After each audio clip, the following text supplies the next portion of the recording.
आज का हमारा सवाल है वो क्या आप बता सकते हैं कि ज़हीन लोगों को कौन सा रंग पसंद है।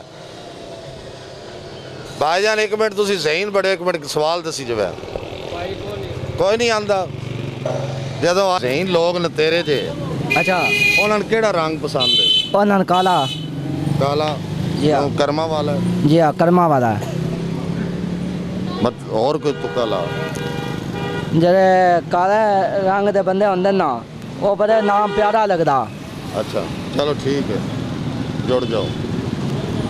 मन फिर लवा जरा मैं जेड़े ज़हीन तुहाडे जे लोग ने उन्होंने केड़ा रंग ज़्यादा पसंद है? रंग सुफियाना। सुफियाना जी हाँ। और तो नहीं कोई? बोस्की कलर है। नहीं हाँ क्रीम कलर है।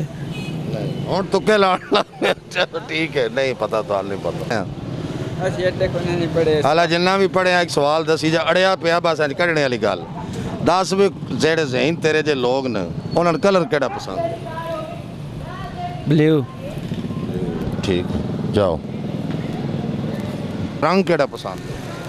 जी जेड़े ज़हीन लोग ने उन्हें रंग केड़ा पसंद है? कलर। मैं तो बड़े बंदा जी मैं बड़े चलो जाओ। कैसा फ्रूट जा रहा है? फ्रूट सही जा रहा है। ज़हीन आदमी लगते हो मन तुसी। ज़हीन तो तुसी हुकूमत आई है जनाब, हर शहर राहत हुई हुई है। ज़हीन हो गए हो। रेट लिस्ट के मुताबिक सौदा दे रहे हैं। सेब 150 रुपये किलो दे रहे हैं, केला 100 दियाँ 2 दर्जन 1.5 दर्जन दे वाह जी वाह। अच्छा ये दसो तुहाडे जे जेड़ा ज़हीन आदमी है उन कलर केड़ा पसंद है? जेड़ा भी कलर ला लीए वो पसंद है जनाब। से हो साडे नाल नहीं जी तो फिर इंज दूरों ही पहले तो असं तो इंज भी नहीं कीता छेड़ा छाड़ी भी नहीं कीती। तुहाडे जे जेड़े समझदार लोग ने जी उन्होंने रंग केड़ा पसंद है? रंग जेड़ा मर्जी पसंद कर लो अपनी अपनी पसंद है लाल है पीला नहीं तो काला। सारे गिण छड़ने जेड़ा एक रंग है एक काला ही है ज़्यादा ही काला ही ज्यादा नहीं। की हाल है जनाब कित्थों दे हो? इत्थे मलकवाल। भाईजान जेड़ा तुहाडे जे ज़हीन आदमी है उन कलर केड़ा पसंद है?